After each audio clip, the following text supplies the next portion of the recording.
दोस्तों आज की इस वीडियो में हम दिल्ली पुलिस कांस्टेबल 2018 के एग्जाम में पूछे गए जीके जीएस के 40 क्वेश्चन करने वाले हैं। और आप सभी दोस्तों कमेंट बॉक्स में अपना स्कोर भी बताइएगा, कितने क्वेश्चंस का आंसर आपको पहले से पता था, ठीक ना।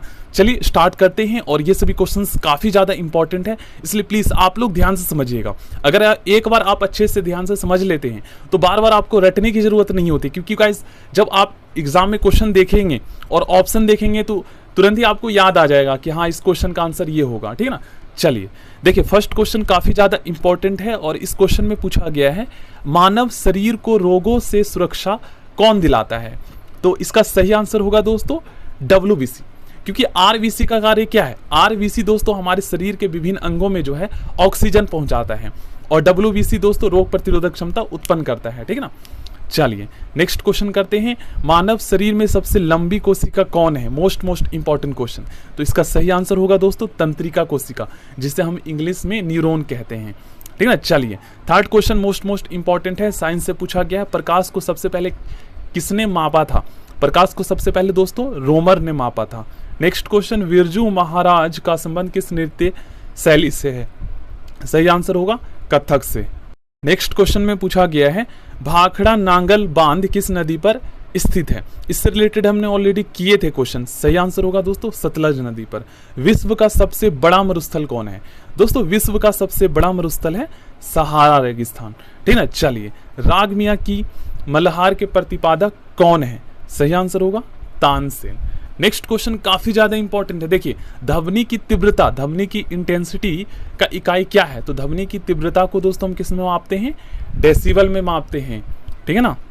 और अगर आपसे दोस्तों ये पूछा जाए कि हर्ट्ज किसकी एसआई यूनिट है, तो आवर्ती, ठीक है ना, फ्रीक्वेंसी का एसआई यूनिट हर्ट्ज होता है, ये भी आपको पता चल गया होगा। और ऊर्जा का एसआई मात्रक जो है किलोवाट घंटा होता है।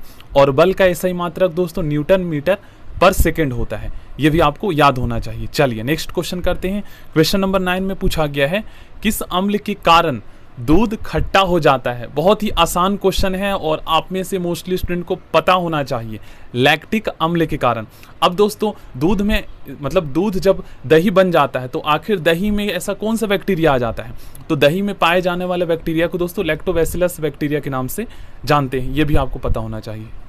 और देखिए अगर आपसे दोस्तों ये पूछा जाए कि साइट्रिक अम्ल किस में पाया जाता है, तो साइट्रिक अम्ल जो है ना दोस्तों ये खट्टे फलों में पाया जाता है, जैसे नींबू हो गया, संतरा हो गया। और अगर आपसे पूछा जाए दोस्तों कि टार्टेरिक अम्ल किस में पाया जाता है, तो ये दोस्तों अंगूर में पाया जाता है, इमली में पाया जाता है, ठीक है, इस प्रकार के फल में पाया जाता है। और अगर आपसे पूछा जाए कि फॉर्मिक एसिड किस में पाया जाता है, तो ये दोस्तों जैसे जूं हो गया, मधुमक्खी हो गया, इनमें पाया जाता है और चींटी में पाया जाता है, ठीक ना। चलिए नेक्स्ट क्वेश्चन करते हैं। क्वेश्चन नंबर 10 में पूछा गया कांच का गहरा नीला रंग किसके कारण से होता है। सही आंसर होगा दोस्तों कोबाल्ट ऑक्साइड के कारण से।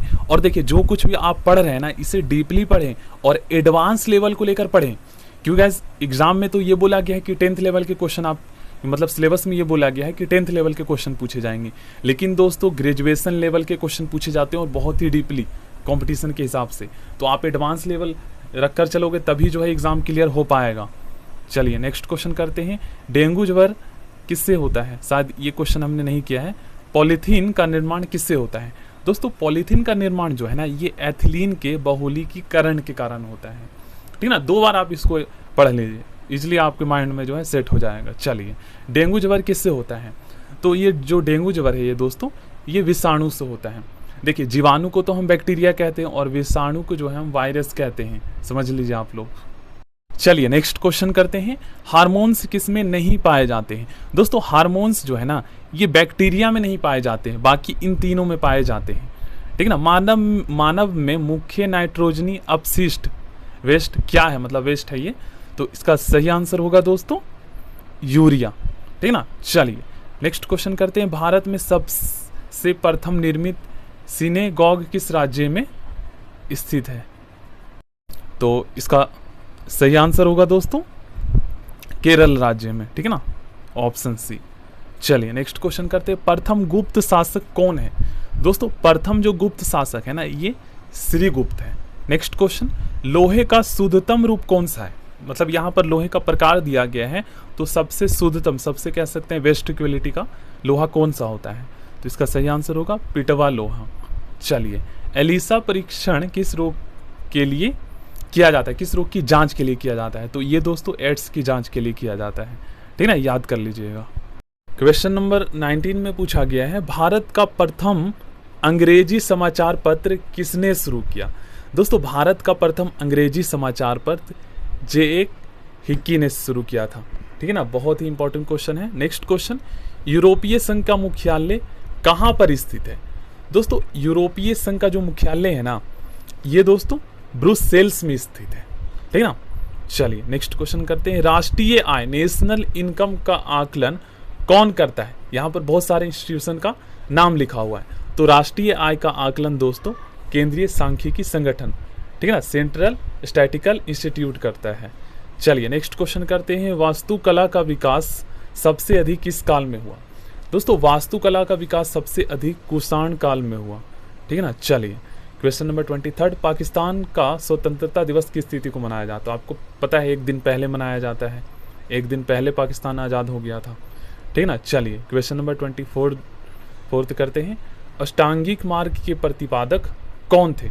दोस्तों, अष्टांगिक मार्ग के जो प्रतिपादक थे ना, ये थे गौतम बुद्ध, ठीक है ना। चलिए नेक्स्ट क्वेश्चन करते हैं, क्वेश्चन नंबर 25 में पूछा गया, होम्योपैथी के जन्मदाता कौन है? दोस्तों, होम्योपैथी के जन्मदाता सैमुअल हैनीमैन था, ठीक है। चलिए, सिकंदर के शिक्षक कौन थे? दोस्तों, सिकंदर के शिक्षक जो थे, ये थे दोस्तों अरसत्तु, ठीक है ना। चलिए नेक्स्ट क्वेश्चन करते हैं, दक्षिण भारत को जीतने वाला सेनानायक कौन था? इनमें से आपको बताना है। तो दक्षिण भारत को जीतने वाला सेनानायक दोस्तों मलिक कफूर था। चलिए क्वेश्चन नंबर 28 करते हैं। क्वेश्चन नंबर 28 में पूछा गया, गाजर का रंग नारंगी किसके कारण से होता है? इनमें से किसकी उपस्थिति के कारण? सही आंसर होगा दोस्तों कैरोटीन, ठीक है ना। चलिए क्वेश्चन नंबर 29 करते हैं, देखिए क्या पूछा गया है। और देखिए दोस्तों, जितने भी मैंने क्वेश्चंस करवाए हैं ना, प्लीज़ सभी को कर लेना दोस्तों, बहुत ही ज़्यादा इंपॉर्टेंट है। अगर आप बिल्कुल बेसिक से अभी से स्टार्ट करना चाहते हो तो स्टार्टिंग से कर लो, इससे आपका रिवीजन हो जाएगा, क्योंकि अभी टाइम है एग्ज़ाम के लिए, लगभग 1.5 महीने तक का टाइम है आपके पास, 1 महीने कम से कम मान लीजिए, ठीक है ना। चलिए क्वेश्चन नंबर 23 में पूछा गया है, रोगों के संचरण के लिए उत्तरदायी कीटों को क्या कहा जाता है? मतलब जो रोग को फैलाती है। तो इसका सही आंसर होगा दोस्तों वेक्टर, ठीक है ना। चलिए, तेजड़िया और संदड़िया का संबंध किस क्षेत्र से है? इसका सही आंसर होगा दोस्तों स्टॉक मार्केट से। चलिए, नियोजन विषय को प्लानिंग विषय को किस सूची में रखा गया है? तो इसका सही आंसर होगा दोस्तों समवर्ती सूची में रखा गया, ठीक है ना। चलिए क्वेश्चन नंबर 32 में, थैलेसीमिया किस प्रकार का बीमारी है? दोस्तों, ये जो थैलेसीमिया है ना, ये अनुवांशिक बीमारी है, जेनेटिक्स, मतलब एक पीढ़ी से दूसरी पीढ़ी में फैल सकता है, ठीक है ना। चलिए, अवमूल्यन से आयात पर क्या प्रभाव पड़ता है? सबसे पहले दोस्तों आप अवमूल्यन समझिए। देखिए, ये इकोनॉमिक्स क्वेश्चन पूछा गया है, तो आपके जीके जीएस में कोई फिक्स नहीं है कहाँ से क्वेश्चन पूछ लिया जाएगा, ठीक है ना। तो देखिए, अवमूल्यन का मतलब होता है दोस्तों डीवैल्यूएशन, मतलब कि विदेशी करेंसी की तुलना में अपने देश की जो मुद्रा होती है ना, उसका मूल्य को कम कर देना। अब ये क्यों किया जाता है? ये इसलिए कम किया जाता है दोस्तों, ताकि जो विदेशी जो लोग हैं, विदेशी जो कंपनियां हैं, वो दोस्तों भारत में इन्वेस्ट करें। अब जब वो इन्वेस्ट करेंगे, वो इन्वेस्ट कब करेंगे? जब भारत में वस्तुएं सस्ती रहेगी, कम दाम पर जो है उन्हें सेवाएं मिल जाएगी, ठीक है ना, उनको काम करने वाले लेबर मिल जाएंगे। तो ये है रीजन। तो इससे क्या होगा? आयात सस्ता होगा, आयात महंगा होगा। सबसे पहले आयात समझिए। तो आयात का मतलब होता है दोस्तों किसी चीज़ को मंगवाना, और निर्यात का मतलब क्या होता है? निर्यात का मतलब होता है दोस्तों एक्सपोर्ट करना, भेजना। तो इससे जब किसी चीज़ को हम बाहर से मंगवाएंगे, तो बाहर से जब हम मंगवाएंगे तो वहाँ पर तो कीमतें वही रहेगी, लेकिन जब हम अपनी मुद्रा को कम कर देंगे उसके मुकाबले, मान लीजिए डॉलर के मुकाबले हमारी मुद्रा 80 रुपये से जो है हम कम कर देते हैं, तो कम का मतलब ये है उसको गिरा देते हैं मुकाबले, तो इसका मतलब ये है 90। अब हमें $1 के लिए 90 रुपये जो है पे करना पड़ेगा।